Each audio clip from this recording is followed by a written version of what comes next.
Hello everyone, welcome our channel Indian Ayurvedic doctor. आहार और निद्रा आपका कंप्लीट हो चुका था त्रियोपिस्तम में। आज हम पढ़ रहे हैं त्रियोपिस्तम का लास्ट टॉपिक है ब्रह्मचर्य। त्रियोपिस्तम में हमने 3 देखे थे, आहार थी, निद्रा थी और ब्रह्मचर्य था। तो आज हम पढ़ेंगे ब्रह्मचर्य और अब्रह्मचर्य क्या होता है।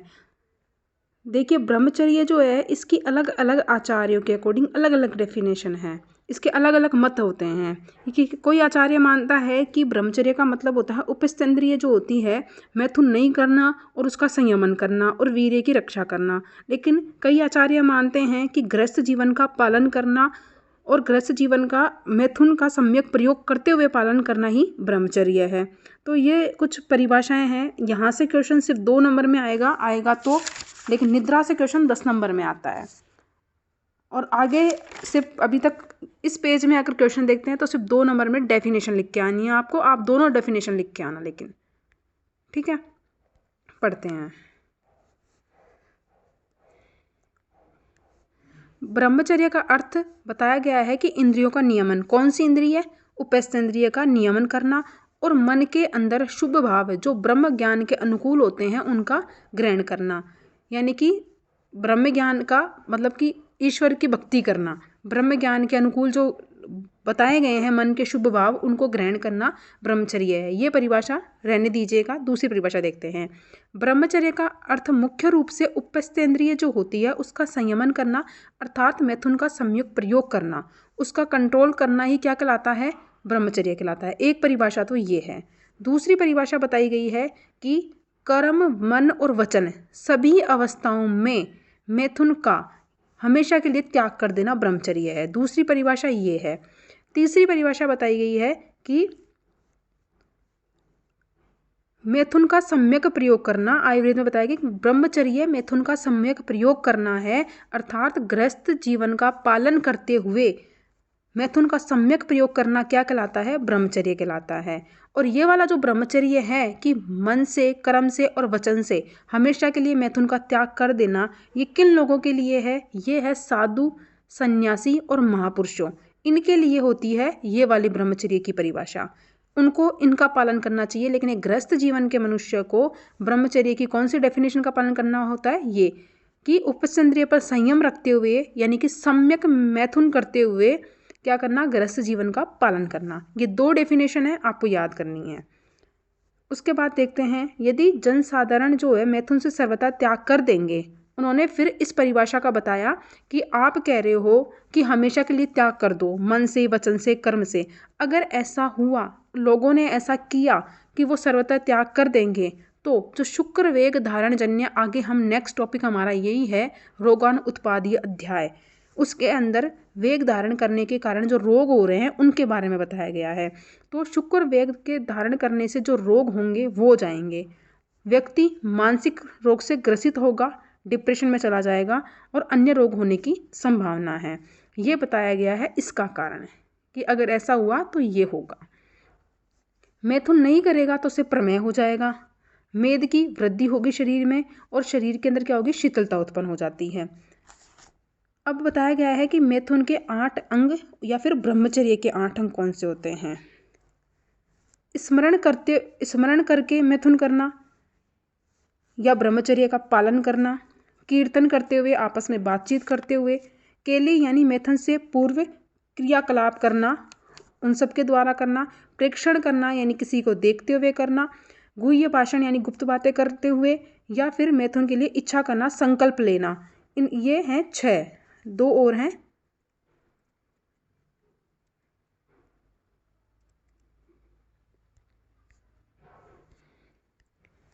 अध्यवसाय यानी कि मैथुन का आरंभ करते हुए, या फिर क्रिया निवृत्ति, मैथुन की क्रिया को पूर्ण करना। इस तरह से ये 8 अंग होते हैं। किसके? मैथुन के या फिर ब्रह्मचर्य के। ये 8 अंग किसके हैं? मैथुन के हैं। इन 8 के इनको विपरीत करना या फिर इनको नहीं करना ये क्या कहलाता है? ब्रह्मचर्य कहलाता है। जो डेफिनेशन थी कि इन तीनों का मतलब कि मन से, कर्म से, वचन से, इन तीनों का त्याग, मतलब इन तीनों से ही मैथुन का या फिर ब्रह्म का त्याग करना क्या कहलाता है? ब्रह्मचर्य कहलाता है। तो इन 8 को नहीं करना भी क्या कहलाएगा? ब्रह्मचर्य कहलाएगा। ठीक है। अब है ब्रह्मचर्य और अब्रह्मचर्य जो है कि इनका पालन करना, इनको नहीं करना ब्रह्मचर्य है। अब्रह्मचर्य गृहस्थ जीवन का पालन करते हुए मैथुन करना अब्रह्मचर्य। इनका उपयोग क्या है, उनका महत्व क्या है। ब्रह्मचर्य करेगा कोई व्यक्ति तो उससे क्या होगी, शुक्र की रक्षा होगी, अनावश्यक हानि नहीं होगी शुक्र की, सीधी सी बात है।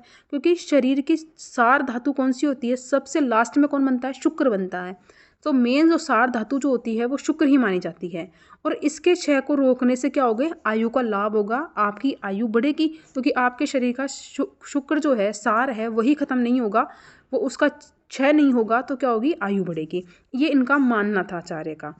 लेकिन एक आचार्य मानते हैं अगर ये चीज़ हुई, वीर्य की रक्षा वगैरह की आपने, या फिर शुक्र की रक्षा की, या फिर शुक्र के जो थी इसका वेग धारण किया, इसकी हानि नहीं हुई, तो इससे क्या होगा, शुक्र वेग को धारण करने से जो रोग होंगे वो होंगे। आगे पढ़ लेंगे हम कौन से रोग होंगे। इसके अतिरिक्त यह क्या करता है, शुक्र तेज, बल, वीर्य, प्रजा और यश को बढ़ाने वाला होता है। ये बताया है इनका महत्व। ये तो था ब्रह्मचर्य का महत्व, ठीक है। और ये नीचे वाला जो है ये अब्रह्मचर्य का, यानी कि मैथुन करने का है, कि ये मैथुन करने से तेज बढ़ता है, शरीर का बल बढ़ता है, वीर्य बढ़ता है, प्रजा यानी संतति की उत्पत्ति होती है, और यश की प्राप्ति होती है। अति व्यवहार से, अत्यधिक मात्रा में मैथुन कर्म करने से क्या क्या होता है, कौन से रोग होते हैं, वो है अति व्यवहार को वीर्य नाश फल भी कहते हैं, ठीक है। वीर्य का नाश होना सीधी सी बात है, अति मात्रा में करेगा तो क्या होगा, शुक्र का ज़्यादा क्षीण होगा। शुक्र क्या होता है, हमारा वीर्य होता है, तो वीर्य के नाश का फल क्या होगा, यानी कि कौन कौन से रोग होंगे, कौन कौन से उसे हानियाँ होंगी, आगे क्या क्या रिजल्ट्स होंगे उसके। तो चरक के सूत्र स्थान 25 नंबर चैप्टर जो है उसमें यह वर्णित है। उससे क्या होगा, अति व्यवहार करने से दुर्बलता आएगी, क्योंकि शुक्र का क्षय होगा। शुक्र हमारी सार धातु है। मुख के अंदर शोष होगा, मुख सूख जाएगा, पांडु होगी, थकान होगी, पीड़ा होगी, क्लिवता होगी और शुक्र का क्षीण होना। ये लक्षण क्या होंगे, शुक्र क्षय के लक्षण अति व्यवहार से देखने को मिलेंगे। सुश्रुत ने बताया है कि अति व्यवहार से लिंग और वृषण के अंदर, टेस्टिस के अंदर क्या होगी, वेदना होती है। मैथुन करने में अशक्ति होती है, वो परफॉर्मेंस कर नहीं पाता है। देर से शुक्र का स्राव होता है, अल्प शुक्र स्राव होता है, या शुक्र क्षीण हो जाता है उसका। ये शुक्र क्षय के लक्षण देखने को मिलते हैं। दोनों में ही शुक्र क्षय के लक्षण मिलते हैं, कोई भी एक याद कर लेना आप, ठीक है। उसके बाद है वीर्य की रक्षा विधि क्या बताई है। आयुर्वेद के अनुसार मैथुन करने से वीर्य की रक्षा होती है, अर्थात उचित आयु में किस तरह से होती है वीर्य की रक्षा होती है। ये नहीं है कि आप ब्रह्मचर्य का पालन करेंगे, मतलब मैथुन का सर्वथा त्याग कर देंगे तभी वीर्य की रक्षा होगी, ये सही नहीं है। गृहस्थ जीवन का पालन करते हुए अब्रह्मचर्य के अंदर भी वीर्य की रक्षा कैसे होती है, वो इस तरह से होती है कि उचित आयु में, यानी कि अगर मेल 25 ईयर का है, फीमेल 16 ईयर की है, तो वो मैथुन करेंगे तो उनके वीर्य की रक्षा होती है, ठीक है। उनके अंदर शुक्र का क्षय नहीं होता है। उचित समय पर अकॉर्डिंग टू ऋतु बताई गई हैं, आगे हम पढ़ेंगे, इसी चैप्टर में पढ़ेंगे कौन कौन सी ऋतु में कितने कितने दिन के अंतराल पे मैथुन कर्म करना चाहिए। योग्य स्त्री के साथ में, उचित अवस्था के अंदर, उचित स्थान पे, एक सेकंड, उचित स्थान पे मैथुन के पूर्व क्रम पश्चात क्रम इनका पालन करते हुए मैथुन करने से वीर्य का नाश नहीं होता है। इंपॉर्टेंट है, वाजीकरण के द्वारा श्रुत स्पर्श क्या होता है। श्रुत स्पर्श क्या होता है, वाजीकरण के द्वारा वीर्य क्षय वाले व्यक्ति जो होता है उसको वीर्य की वृद्धि के लिए और मैथुन की शक्ति को बढ़ाने के लिए, श्रुत स्पर्श का मतलब होता है लिबिडो, यानी उसकी शक्ति को बढ़ाना, किसके द्वारा, वाजीकरण के द्वारा। तो बढ़ाने के लिए वाजीकरण के द्रव्य का प्रयोग किया जाता है। वाजीकरण द्रव्य कौन सा होता है, वह औषध आहार विहार जिसके अंदर मनुष्य के अंदर घोड़े के समान मैथुन करने की शक्ति उत्पन्न होती है, सामर्थ्य उत्पन्न होता है, और जिसके सेवन से अधिक मात्रा में मैथुन कर पाता है, वो अधिक बार कर पाता है, उस क्रिया को वाजीकरण कहते हैं। ये वाजीकरण की डेफिनेशन है, याद कर लीजिएगा आप। वाजीकरण के लिए उत्तम क्षेत्र उत्पन्न करने वाली और हर्ष उत्पन्न करने वाली स्त्री जो होती है सर्वोत्तम वाजीकारक होती है। उसके बाद होता है आहार कौन सा लेना चाहिए वाजीकरण के लिए। गोधूम का उपयोग करना चाहिए, शालीसष्टिक चावल, उड़द, दूध व दूध के जो पदार्थ होते हैं जो कफ को बढ़ाने वाले होते हैं, क्योंकि कफ क्या है, एक सौम्य है, और सौम्य ही क्या होता है, शुक्र धातु भी क्या होती है, सौम्य है। तो हमें ऐसे पदार्थ लेने हैं जो शुक्र को बढ़ाएं, जैसे शीत पदार्थ लेने हैं। तो घृत है, मक्खन है, मलाई है, खोया है, मयूर, हंस, चटक और मुर्गे का मांस। सबसे बेस्ट होता है मुर्गे का मांस। चरक, सूत्र 2 में, ये जब यवागु पढ़ेंगे हम, 2 है या 3 है, यवागु जब पढ़ते हैं उसके अंदर एक यवागु में आता है ये कि मुर्गे के मांस के द्वारा शुक्र क्या होता है, बढ़ता है, बेस्ट माना जाता है। ठीक है। रोहू मछली है, पिस्ता, बादाम, काजू, मुनक्का, रुचिकर शाक यानी कि ड्राई फ्रूट्स का उपयोग करना चाहिए। विहार में अभ्यंग करना चाहिए, उद्वर्तन, स्नान, गंध, माला, आभूषण, उत्तम ग्रह, उत्तम शैया, सुखकर आसन और नूतन वस्त्र का धारण करते हुए मैथुन कर्म करना चाहिए। सुंदर उद्यान के अंदर मित्रों के साथ, स्त्रियों के साथ भ्रमण आदि करते हुए, ये सब बताया गया है विहार के अंदर। आप देख लीजिएगा इसे एक बार, वैसे इंपॉर्टेंट जो होगा वो बताती चलूँगी साथ में। आगे पढ़ते हैं औषधि। शुक्रल औषधियाँ हैं, जीवनीय महाकषाय के जो द्रव्य हैं वो, भृंगणीय महाकषाय के जो द्रव्य हैं वो, बल्य महाकषाय के जो द्रव्य हैं, शीर संचनन,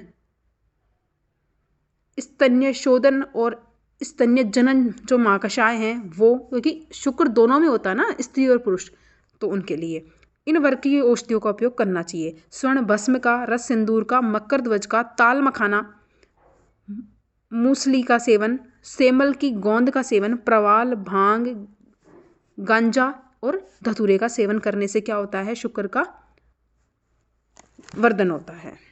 अब आता है व्यवहार से संबंधित नियम। यहाँ से क्वेश्चन नहीं आता है, ये बात मैं क्लियर कर दूँ। क्वेश्चन कहाँ से आएगा, वाजीकरण से, और एक इसकी परिभाषा।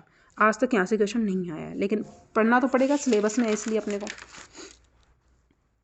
व्यवहार संबंधित नियम में यह आता है कि रात्रि को निद्रा से पूर्व यथाविधि किस तरह से मैथुन करने के जो नियम आते हैं वो आते हैं कि मैथुन के योग्य आयु, सबसे पहला नियम होता है कौन सी आयु में मैथुन कर्म करना चाहिए। तो सबसे पहले सुश्रुत, अलग अलग आचार्यों के अकॉर्डिंग अलग अलग आयु है, ये आगे के लिए काम आ सकती है, अच्छी चीज़ है। सुश्रुत ने आयु बताई है कि पुरुष के अंदर तो 25 वर्ष, स्त्री के अंदर 16 वर्ष। वाग्भट ने बताई है कि पुरुष 20 वर्ष का होना चाहिए, स्त्री 16 वर्ष की होनी चाहिए। लेकिन भाव प्रकाश ने आयु बताई है कि 16 वर्ष की स्त्री जो होती है वो बाला होती है, 32 वर्ष की स्त्री तरुणी मानी जाती है और 50 वर्ष की स्त्री को प्रौढ़ा कहते हैं। इससे अधिक वाली स्त्री जो होती है वो अयोग्य होती है, लेकिन ये 3 स्त्रियां जो होती हैं वो मैथुन कर्म के योग्य होती हैं। ये बताया है अलग अलग आचार्यों ने। अब आता है कि कौन सी ऋतु में करना चाहिए, कितना करना चाहिए, क्या है ये देखते हैं। आगे भी ऋतु के अकॉर्डिंग अपन वो भी पढ़ेंगे कि कितने कितने समय अंतराल पे करना चाहिए, वो भी आएगा इसमें आगे। योग्य समय क्या है, तो इसमें इतना बताया कि बाला स्त्री अगर है जो 16 वर्ष की है उसे ग्रीष्म और शरद ऋतु में करना चाहिए मैथुन कर्म। तरुणी स्त्री को शीतकाल में और प्रौढ़ा को वर्षा वसंत ऋतु में मैथुन कर्म करना चाहिए। इन ऋतुओं में स्त्रियों के लिए मैथुन कर्म क्या होता है, हितकारी होता है। अब योग्य समय अलग आचार्यों के अकॉर्डिंग अलग अलग दिया गया है, ये इंपॉर्टेंट है, पीजी के लिए इंपॉर्टेंट है ये।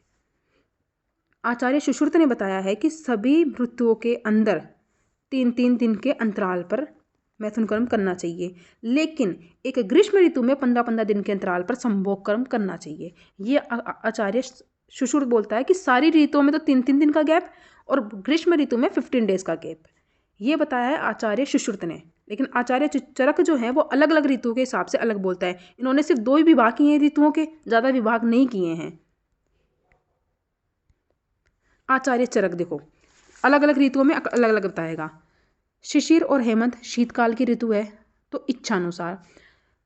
आपका जो चैप्टर है चरक का सूत्र स्थान 6, उसके अंदर लिखा है हेमंत ऋतु में यथा इच्छानुसार, ऐसा कुछ एक आयुर्वेद का वर्ड लिखा है स्पेसिफिक करके, तो वही है यहाँ इच्छा अनुसार मैथुन कर्म शिशिर और हेमंत ऋतु में करना चाहिए। और वसंत में और शरद ऋतु में अल्प संभोग करना चाहिए। ग्रीष्म और वर्षा में बिल्कुल निषेध कर दिया। कौन से आचार्य ने, आचार्य चरक ने। लेकिन ग्रीष्म और वर्षा में ग्रीष्म में 15-15 दिन के अंतराल पे बताया है सुश्रुत ने, और वर्षा में 3-3 दिन के अंतराल पे बताया है सुश्रुत ने। ठीक है।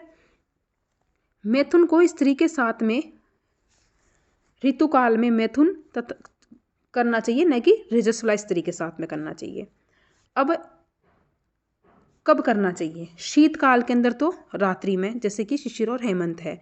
ग्रीष्म ऋतु है उसके अंदर दिन में। आचार्य चरक तो निषेध बताता है, लेकिन आचार्य सुश्रुत के अकॉर्डिंग 15-15 दिन के गैप में तो 15 दिन के अंदर करना चाहिए। वसंत में दिन व रात दोनों में। वर्षा ऋतु के अंदर वर्षा जब हो रही हो तब। शरद के अंदर जब मैथुन की इच्छा हो तब। ऐसा बताया गया है।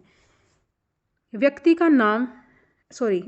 को शाम में, अर्धरात्रि में, दोपहर में और त्योहारों पर मैथुन कर्म संभोग कर्म नहीं करना चाहिए।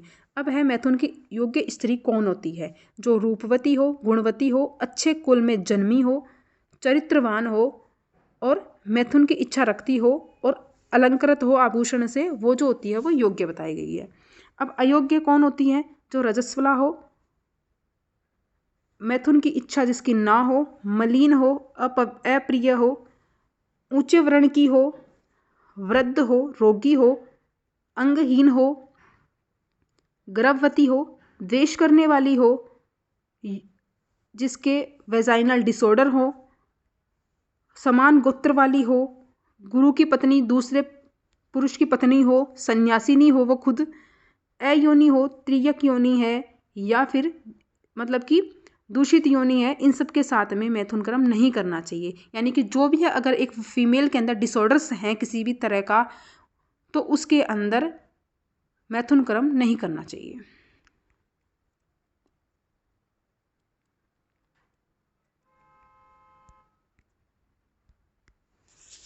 अब है अयोग्य। कौन कौन होता है? जो भूखा प्यासा हो, अधिक भोजन जिसने किया हो, कोई रोगी है, दुखी है, मलमूत्र वायु इन सब के वेग को धारण करते हुए अत्यंत दुर्बल व्यक्ति को स्त्री प्रसंग नहीं करना चाहिए। अयोग्य अवस्थाएं कौन कौन सी हैं? जिसमें शुक्र का अधिक त्याग हो, लिंग के ऊपर आवरण किया हुआ हो, या फिर खड़े होके या फिर उतान लेटकर क्या नहीं करना चाहिए? मैथुन कर्म नहीं करना चाहिए, शुक्र का त्याग नहीं करना चाहिए। मैथुन के अयोग्य या योग्य स्थान, जो बंद स्थान है, रमणीय है, सुंदर सुगंधित स्थान हो, वो स्थान योग्य होता है। लेकिन गुरु के घर के समीप हो या फिर खुला स्थान होता है, वो अयोग्य होता है। मैथुन के पूर्व क्रम अगर देखते हैं तो उनमें बताया गया है कि पुरुष को स्नान, चंदन आदि का लेप करते हुए, सुगंधी पुष्प धारण करते हुए, वश्य पदार्थ का सेवन करते हुए, स्वच्छ वस्त्र का धारण करते हुए, अलंकार धारण करते हुए, मुख में तांबुल सेवन करते हुए पत्नी के साथ सुंदर शैया पर मैथुन कर्म करना चाहिए।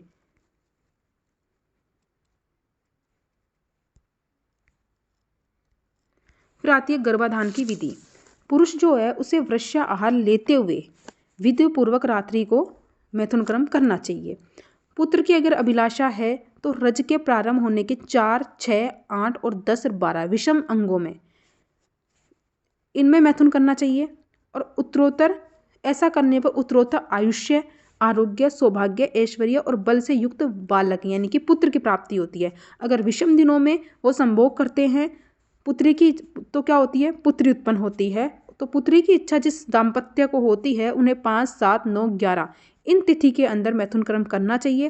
13वें दिन व अन्य शेष रात्रियां क्या होती है? निषिद्ध होती हैं।